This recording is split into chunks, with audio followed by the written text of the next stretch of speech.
Përshëndetje nderuar teleshikues të televizionit Channel 1, jemi së bashku në këtë puntat të radhës të Making of.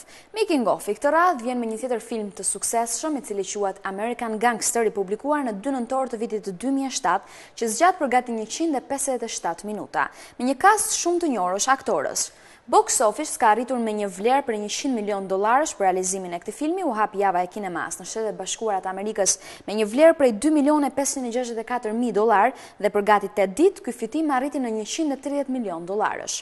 Filmi American Gangster është bazuar në një histori të vërtet. Frank Lucas ishte një kontrabandues heroine nga Shtetet Bashkuara të Amerikës që trafikonte drogën nga lufta e Vietnamit. Ideja për këtë film erdhi nga artikulli në New York Magazine të autorit Mark Jacobs.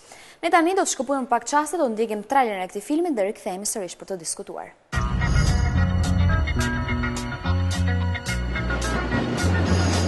The most important thing in business is honesty. Bribery, extortion, Integrity, hard work. murder, racketeering. Family. Never forgetting where we came from. Who is this guy? So you are what you are in this world. That's either one or two things. Either you're somebody or you're nobody. My man. America's public enemy #1 is drug abuse. My company sells a product that's better than the competition at a price that's lower than the competition. They're upsetting the natural order of things. Judges, lawyers, cops, politicians. Stop bringing dope in this country, about 100,000 people are going to be out of a job. My investigation indicates that Frank Lucas is above the mafia in the dope business. Buys direct from a source in Southeast Asia. He cuts out the middlemen and he uses U.S. military planes to transport pure number 4 heroin into the United States. No black man has accomplished what the American mafia hasn't in 100 years. We got a problem, man. We can go anywhere we want. And do what? Run, hide? This is my home. This is where my business is, my wife, my mother, my family. This is my country. I ain't going nowhere. There has to be order. More important than any one man's life is order. I swear I will pull out my gun and put a bullet in your head. They tried to kill my wife. I got Harlem. I took care of Harlem. So Harlem's gonna take care of me. Frank Lucas is the most dangerous man walking the streets of our city.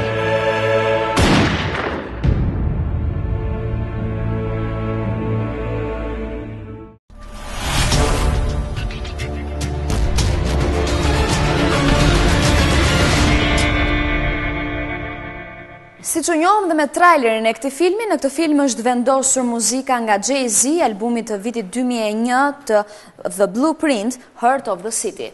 Përsa i përket, këtij filmi bëhet fjalë për në Amerikën e viteve 70, ku një detektiv punon për të rrezuar perandorinë e Frank Lucas, personi më rëndësishëm në botën e drogës në Manhattan, i cili fut drogë kontraband në qytet nga lindja e largët. Sapo vdes shoku i tij më i mirë, Frank Lucas shndërrohet në importuesi numër 1 të heroinës në Harlem, në një vend të Manhattanit. Përsa i përket aktorëve dhe kastit të njohur që kanë marrë pjesë në këtë film, bëhet fjalë për Denzel Washington, Russell Crowe si dhe Trudy Agee. Shkrimtari i këtij filmi është Steven Zelam dhe Mark Jacobson, që ka shkruar artikullin në gazetë dhe më pas u bë filmi, ndërsa drejtohet nga Ridley Scott. Ne tani do ndjekim intervistat e aktorëve që marrin pjesë në këtë film, regjisorit, shkrimtarëve, skenaristëve dhe pjesës tjetër, dhe rikthehemi në studio.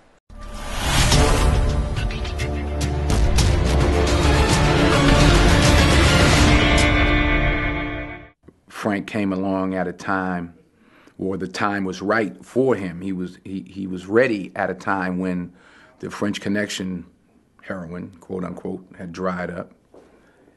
And as the story tells us, he took the bold choice of going to Thailand, going to Vietnam, and finding his own source. In those days, as the story is told, the heroin was sold for $50,000, $60,000 a kilo. at 50% purity, 60% pure. He found it 100% pure for $4,200 a kilo. It was sold on the street at about 2% pure. So you can do the math. He made an incredible amount of money. At one point, he was making about $1 million a day himself. What interested me in the story was not to glorify a drug dealer, and I told Frank that when I met him. I found it fascinating that he only did 15 years of prison when he was caught. Reason being is he told on all the cops who were as dirty as he was, and he told on some of the Italian mob guys that he was doing business with, and his sentence was reduced. Frank is very charming. Frank is very charming, very humble, and he'll have you working for him by the end of the day. He's a force of nature. He's a natural-born leader. You know, as he said, you know, if I had become a doctor, all my brothers would have become doctors. If I had become worked at a dry cleaners, they followed me. He said, I got in the drug business, and they followed me into the drug business. So he was the leader. I think he sort of assumed that head role as a child. And, you know, if you were on the set ever and you saw his brothers and everybody around, he was still the leader. He was in the wheelchair, but he was still running everybody. He ran me out of there. Frank's evidence led to 150 convictions. So it was a gigantic coup for Richie and a big thing in his career. But also during the course of that, he swapped from being a prosecutor and became a defense attorney. And his first client was Frank Lucas. Well, I think it's that's one of the funniest things about this movie, and sort of like, you know, people sort of like asking, you know, what's it going to be like and all that sort of stuff. Well, you know, how dark is this world, right? Where, you know, Yul Vasquez and Johnny Hawks and RZA from the Wu-Tang Clan and myself, we're the cops. It's a very dark world. We're the good guys. You were talking about, you know, 30, 40, 50 people, all relatively smart blokes, all staring at the same situation for 5 years, and nobody being able to work out what's going on. And then Frank Lucas, in actuality, in truth, made a single mistake. He wore a fur coat to that boxing match. And everybody said, who's the bloke in the fur coat? Why is that mafia guy shaking hands with the guy in the fur coat? Why is Ali touching gloves with the dude in the fur coat? Who's the guy in the fur coat? And that was the beginning of Frank's end. But it's many years later, you know, that once they even had this guy, you know, nobody would believe that this guy was in control of everything. Nobody would believe that he wasn't just working for an Italian family. He wasn't working for, you know, some South American connection or whatever, you know. Nobody believed that he was the actual importer and distributor. The thing about this movie is it's a true story, and it's people truthfully kind of coming up into a situation. And that was the truth of the Lucas family. That they weren't born kind of hoodlums, they weren't born gangsters. They came up to help their brother run this empire. And that's the story that we're telling. And it's, you know, people, ordinary people, you know, who came up to kind of try and do something. What they were doing was highly illegal and immoral, but you know, they were just regular folk doing it. And that's the kind of story, you know, that's what's going on. I was really passionate about this project. I mean, really, once I read it, I said, I have to do this, you know. Russell, always wanted to work with Russell, always wanted to work with Denzel. There's been a few movies that have passed by that where I really wanted to work with Denzel on them, and this is it. This is the movie that I get to go head-to-head with the people I want to go head-to-head with. Ridley, he couldn't be nicer, he couldn't be more impassioned. You know, he's manic in a way that's not destructive. He's manic in a very productive way. constantly thinking, constantly being able to see through the story. He knows it backwards and forwards. He knows my character better than I know my character. And it's been collaborative. He's a very collaborative guy. You know, you can talk to him basically about anything, and it's not, you know what, I'm too busy doing this, which he is. It's one of the biggest productions in New York City ever. So he could easily say, you know what, I got too much going on, I can't deal. Whereas that's never happened between he and I. We're able to change scenes, we're able to rewrite dialogue from past scripts, and it's been a really wonderful collaborative. I would work with him over and over and over. I come to his club with Joe Louis, which is friends of Denzel, as character of Frank.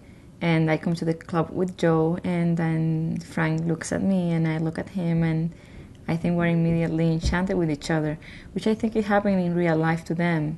I'm very close to Julie Lucas, the character I'm playing, and as soon as she saw him, you know, she said something was there that I needed to look at him, and he fell in love immediately with her as well. So it's a beautiful love story because they are still together after so much, you know, that happens. You know what I think about this movie that's really fascinating, first of all, on a character perspective, is that you have a drug dealer who is the biggest heroin dealer in Harlem, who is a total family man, who takes care of his family, who gives turkeys to the poor on Thanksgiving, who's this wonderfully moral guy, aside from the fact that he is like killing people on the streets with the purest heroin available. Then you have a guy who's a totally clean cop, who's completely not corrupt, which was unheard of in the 70s. And cops don't even want to work with him because he's so clean. But he's, you know, he's completely promiscuous. He's an alcohol. I mean, he's completely morally corrupt in his personal life. So to see these two characters and see this sort of dichotomy between these two characters, to me, is just a fascinating character study. And then to know that they were real, and that they are real people. So for me, it's sort of a thrilling story, and it's fascinating to see what happens, and to see the guy who buys everybody and who pays everybody off, and then the guy who can't be paid off meet. It's just a cool thing, you know. It's very dramatic, and so just from a purely entertainment standpoint, I just think it will be such an entertaining movie. And for me, I am always a sucker for a real story, for a true story, for something that's based on fact. And this story is just so like out of the movies, you know. In the film, they're rival dealers. I think in Frank Lucas's case, he had more of access to get the pure heroin and bring it into Harlem, and then the individual dealers would buy it from him and then distribute it themselves. And you know, Nicky had an enterprise that was controlling, but I think he needed to get the product from somebody. So I think that was the relationship, was that that he bought his product, but he didn't follow the rules, a lot of the rules that Frank Lucas had set down, so there was some tension between the two. Historically, this was the time of the French connection and the cartels that were out of Marseille. So in a sense, his ability to thwart that, to actually divert that trade, was kind of like Robin Hood, like a caveat, you know, very, very bold move. So I think this particular film, American Gangster, is going to exploit the uniqueness of that particular crime that he pulled off, you know. It was fun for me to, you know, to be rocking it with T.I. Like, with him playing my son, that was kind of funny, though. I was like, man, this dude, I ain't that much older than T.I. like that.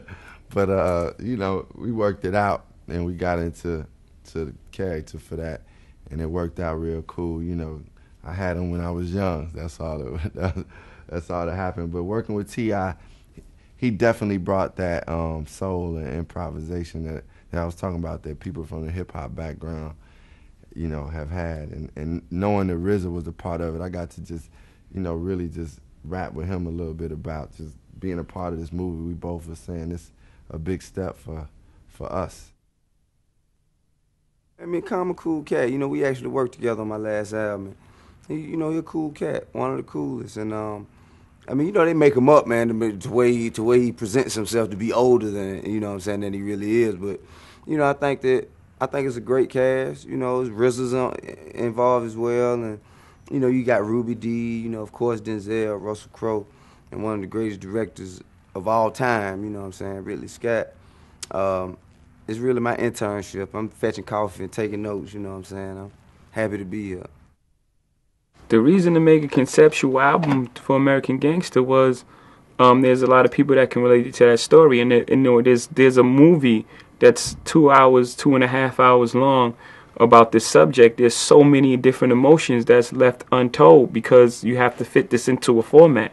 Like I took a scene in which T.I., who plays Denzel's nephew, who was a pro ball scout, and Denzel had set it up for him to meet with the Yankees, and it was all set up. This guy was on his way to a legit life and be like, you know, a superstar in his own right.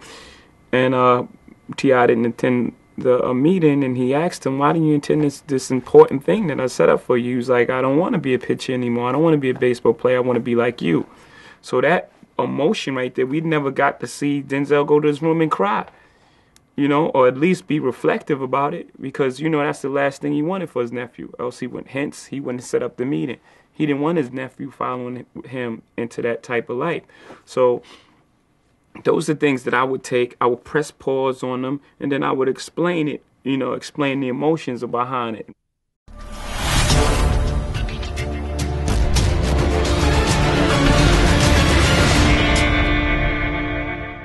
Jemi pranë në rubrikën e të ftuarit të mbrëmjes. Si ftuari i mbrëmjes së sotme është aktori Gentjan ZENELAJ. Gentjan, mirëmbrëma, mirë se keni ardhur. Mirë se u gjeta, faleminderit shumë për ftesën. Do të shikoj te kjo kamera këtu? Apo ku të duas? Gentjan, dhe nisim intervistën tonë me fillimin e karrierës tuaj si aktor. Kthehemi pas si aktor apo si dëshirë për të marrë me këtë punë, sepse pasioni ka ardhur krejtësisht. Unë kam qenë një djalë që merresha shumë me sport. Edhe një miku im i cili ishte këngëtar, ishte muzikant, më shikon, kisha një trup shumë të formuar, kisha një të folur shumë të mirë, kisha një lexoja. Edhe thot, gjyna thot që ti nuk shkon për aktor. Edhe ishte një shkëndi kandele në trurin tim. Mos harrojmë që ishte maj fillimi qershorit të 97-s, pra Shqipëria ishte sterr, ishte zi. Ja propozoj prindërve, babai im kuptohet një dëshirë të jashtëzakonshme që unë të vazhdoj Akademinë e Rendit. Një pasion shumë të madh imi për të vazhduar gjuhë letërsim. Dhe i erdhi bomb, aktor, domosdoshmë Shqipëria vetëm me aktrimin nuk ishte lidhje në ato kohë, domethënë. Mund të bëje çdo gjë përveç aktorit. Ishte një debat i fortë midis meje dhe babait tim, unë vendosa tiki. Gjeta një punë në Tiranë kamarier. Fillohet përgatitje, nuk njihej asnjëri, s'kisha hyrë asnjëherë në skenë, nuk kisha takuar asnjë aktor. Isha nga një qytet e vogël nga Shëngjini, pra imagjino sa eksperjenca teatrale mund të kisha unë në Shëngjin. Isha i sert, isha i ashpër, isha kokfort, mendoja që kjo që po bëj unë është e duhura, edhe pse këshillat më vinin. Nuk pata mundësi financiare të gjeja një profesor që të përgatitesha, dhe përgatis si të ma çonte Zoti kështu mesazh në kokë, marr monologjit më të vështira të historisë të teatrit.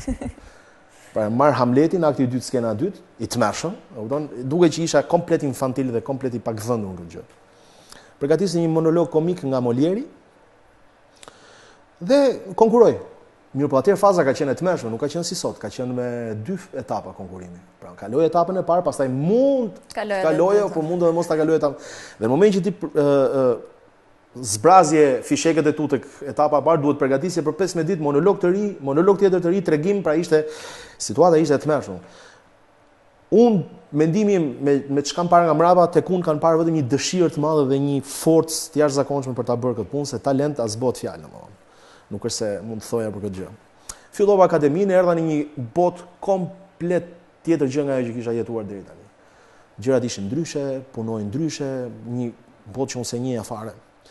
Kurse në vitin 98 ne sapo ishim në prag të mbarimit të vitit parë. Unë kisha profesorin e nderuar Mario Ashiku, që ka treguar një durim të jashtëzakonshëm me ne. I vinim student nga një traumë shumë e madhe që kaloi Shqipëria nga 97-a pra.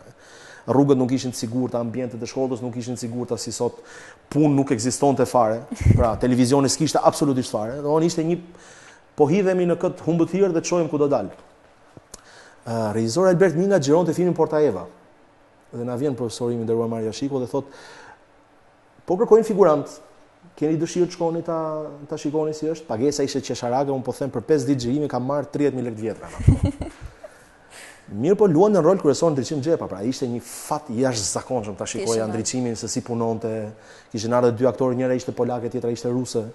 Dhe ishte një rast që nuk duhej humbur.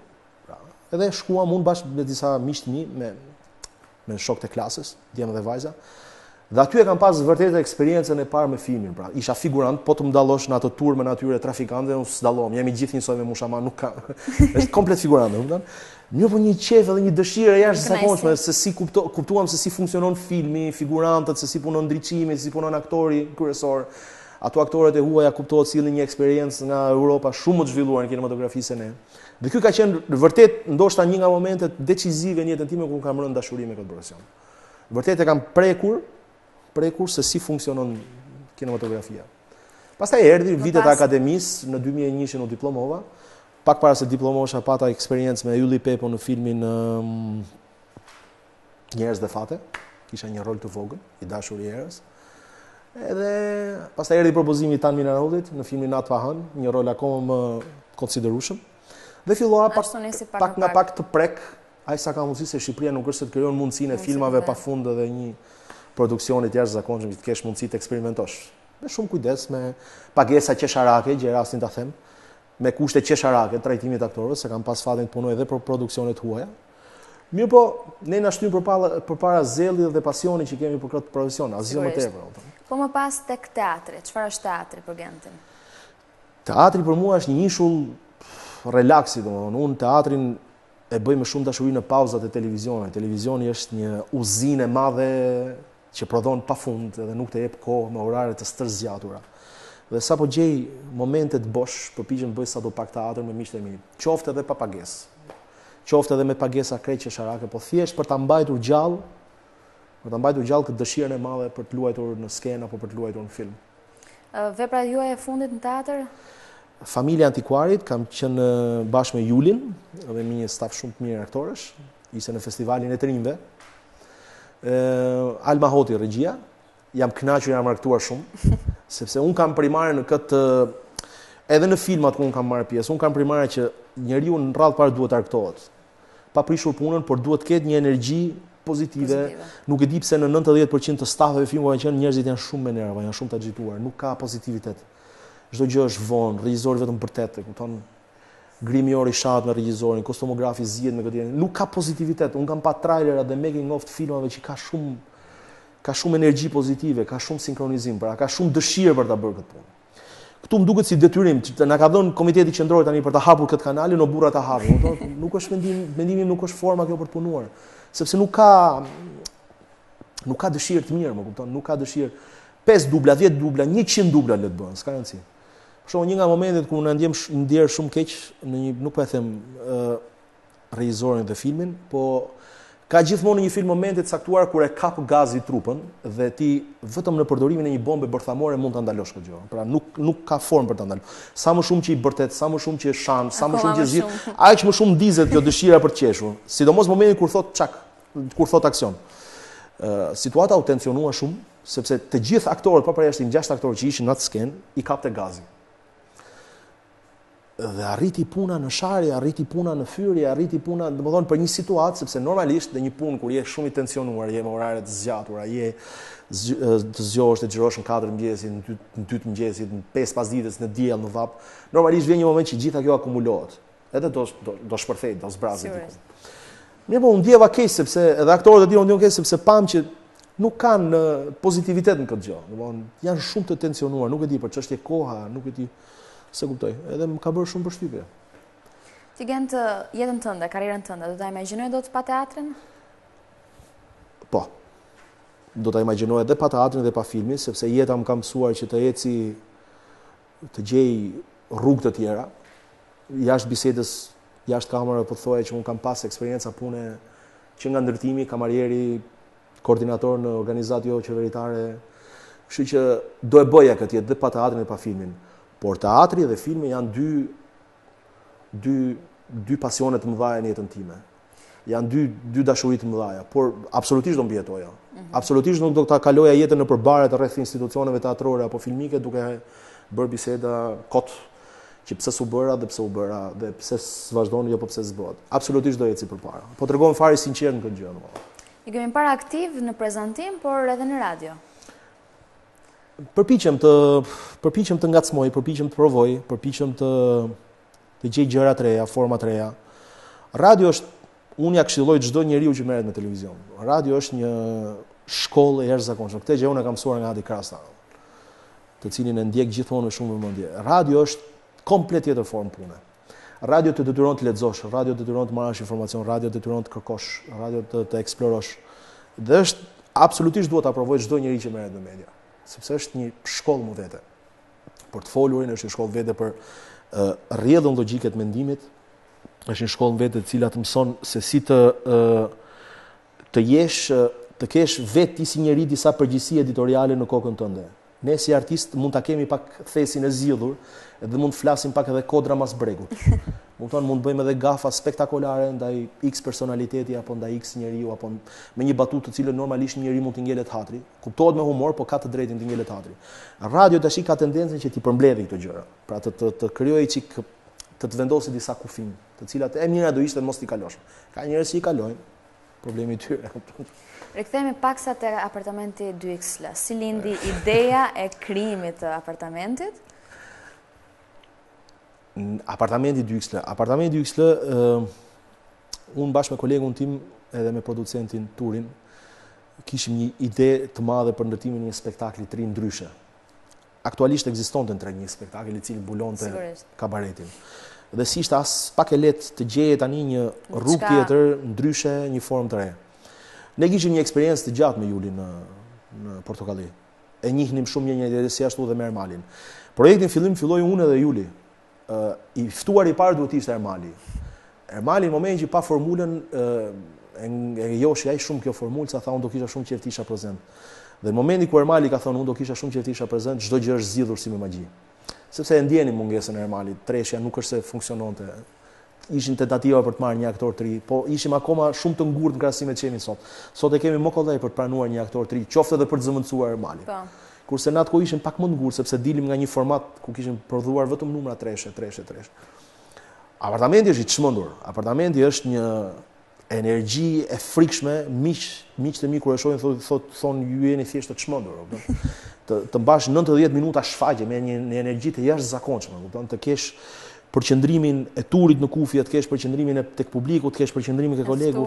Dhe realisht ne kur dalim nga apartamenti jemi, nuk e di, të zauruar totalisht. Mirë po, është ajo që po thoya në fillim. Është qefi, dëshira, energjia pozitive për ta bërë. Kjo mbulon një handicap shumë të madh në punën që në përgjithësi çalojnë pikërisht për këto arsye, që nuk i kanë këto, të cilat bëhen pa dëshirë, bëhen pa qef. Ky sezon i 2XL-s mbaroi tepër suksesshëm. Diçka mbaroi suksesshëm pas pritjesh e tratativash, më në fund morëm një njeri i cili s'ishte para asnjëherë të merrte pjesë në një format të tillë. Për arsyet e tij, për formën se si e ka ndërtuar ai karrierën e tij politike. Një sezon tepër i gjatë. Mendosh që e kemi filluar në mes të shkurtit dhe e kemi mbaruar me 15 qershor, një nga sezonet më të gjata të jetës time. Sezon i lodhshëm, kjo situata politike që na bëri lëmsh gjithë jetën. Vjen, nuk vjen, nuk është prezent, më kupton, ishte shumë rrëmuj. Cili ka qenë emisioni më i bukur i 2XL-s? Puntata më e bukur? Ka kaq shumë sa unë nuk arritet të vendetoj në një, por në përgjithësi më kanë surprizuar njerëz për shembull si ambasadori i Shteteve të Bashkuara të Amerikës, i cili tregon një sportivitet të jashtëzakonshëm. Kanë surprizuar Edi Rama, kryetari i Partisë Socialiste Edi Rama, që solli edhe ai një dëshirë të mirë për të marrë pjesë. Më pëlqejnë shumë njerëzit që janë sportivë.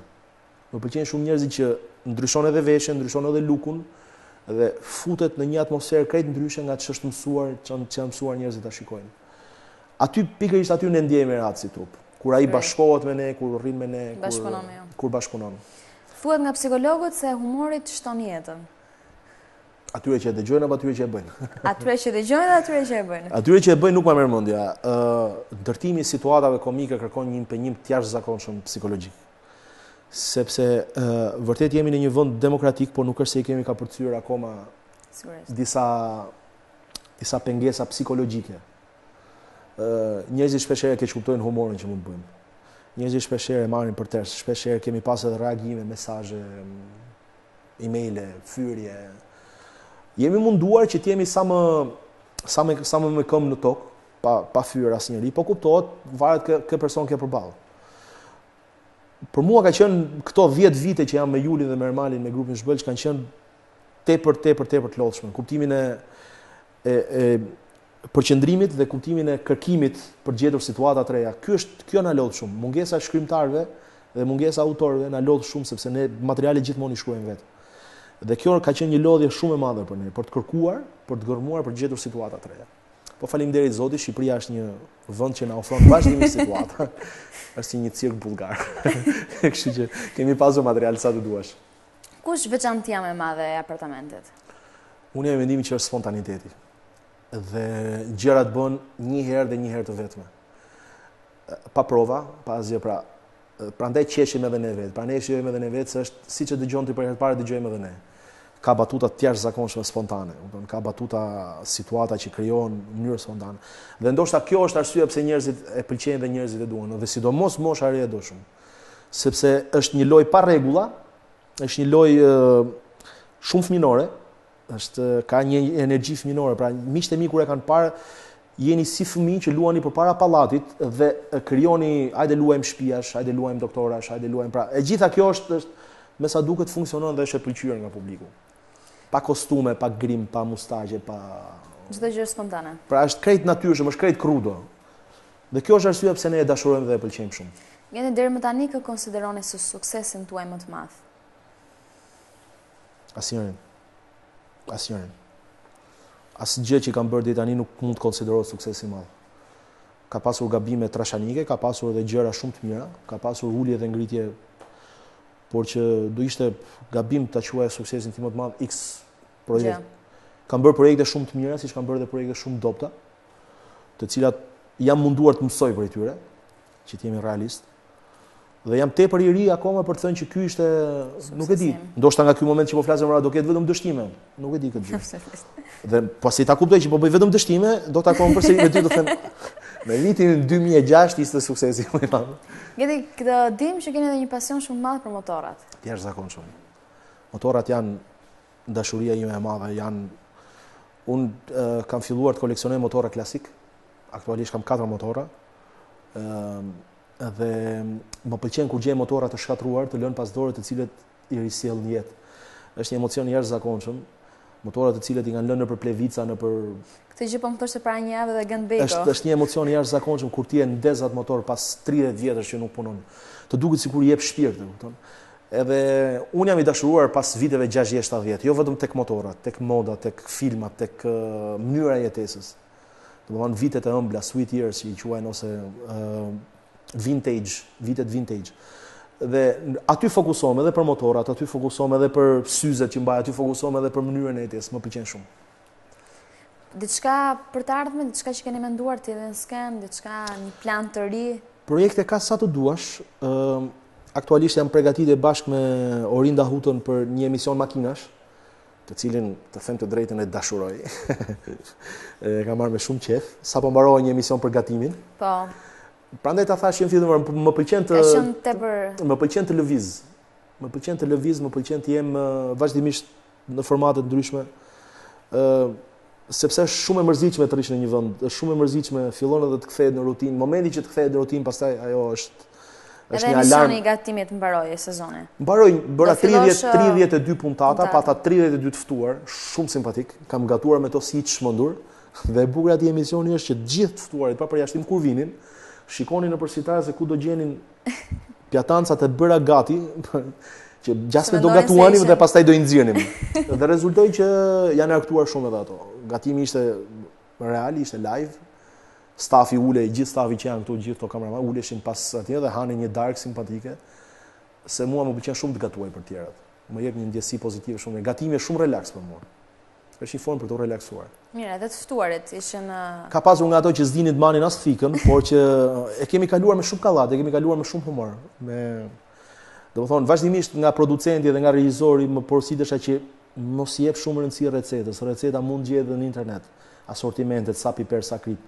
Merru me të ftuarin, merru me gallatën që ndodhi gjatë këtij gatimi, sepse në këtë kanal kishte edhe emisione tjera ku kishte sa të dush recetat për shkruar. Nuk kishte kjo primare. Primare ishte dy miq që takohen, gatuajnë diçka bashkë dhe flasin për gjërat e jetës, flasin për problemet jetësore. Kjo ishte primare në atë emision. Cili është Genti në jetën e përditshme? Shumë më serioz se çam sken. Njerëzit në përgjithësi zhgënjen, në përgjithësi presin, wow, po ti çeke pak ndryshe nga ç'kemi parë. Nuk jam shumë ndryshe, nuk kam qejf të bëj karagjozë në rrugë. Pra, kam nuancë humorit shumë të mirë, kam edhe ndjesi humori shumë të mirë, më pëlqen të bëj humor. Po përgjithësi e ruaj veten për njerëz të cilët nuk i njoh, sepse nuk mund ta lejoj vetes tani që një njeri që s'më njeh fare të presi të gjejë tek unë pikërisht atë që bëjnë sken. Kam dëshirë të flas për çdo gjë tjetër përveç se për punën. Domethënë të gjithë njerëzve që në adresën time të Facebookut më shkruajnë për punën nuk i kthej përgjigje. Ato që e kuptojnë kthejnë flet, ato që s'kuptojnë vazhdojnë të shkruajnë. Për 4 vitesh që po kjo po ajo. Edhe në përgjithësi në adresën time nuk postoj gjëra për punën. Puna është puna. Adresa ime Facebookut është personale për pasionet, për problemet, për shqetësimet, Pra, në përgjithësi arriti ndaj me sukses. Arriti ndaj pra që puna mbaron, mund të ketë spunto të jashtëzakonshme, momentale, kupton, por që nuk është se e bëj qëllim vete që siç jam sken jam edhe në jetë. Jam përpjekur gjithmonë të bëj të kundërtën. Për sa i përket familjes? Them që jam familjar. Nuk e di. Jam një baba shumë i përkushtuar ndaj djalit tim Danielit. Unë jam ai që e vesh në mëngjes, e mbath, e ushqej, e shoqëroj për kopsht, e marr nga kopshti. Kuptohet sepse edhe bashkëshortja ime ka orare pune të cilat nuk ja lejojnë ta bëjmë. I plotësoj çdo fantazi ti, e kuptohet, kam për sa i përket roleve, tek ai kam gjithmonë rolin e personazhit negativ. Pra ai është Supermani, ai është Spidermani, ai është Batmani, unë jam gjithë pjesa tjetër e personazhit negativ. Unë kuptohet jam ai që humbas gjithmonë. Qofse ai është Shrek, unë jam dragoj, nuk e di. Gjithmonë i stimuloj fantazinë. Prallat ja tregoj ekskluzivisht nga ana ime, nuk i tregoj përgjithësi pralla standard.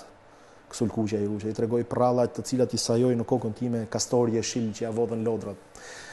Thjesht për t'i zgjuar fantazinë dhe për t'i ngjallur imagjinatën. Ka një imagjinat shumë fort si fëmijë dhe për këtë më pëlqen. Genti, unë falenderoj që ishe pranishëm. Nderuar miq, ne do të shkëputim për pak çaste, do të shkojmë në publicitet, qëndroni me ne.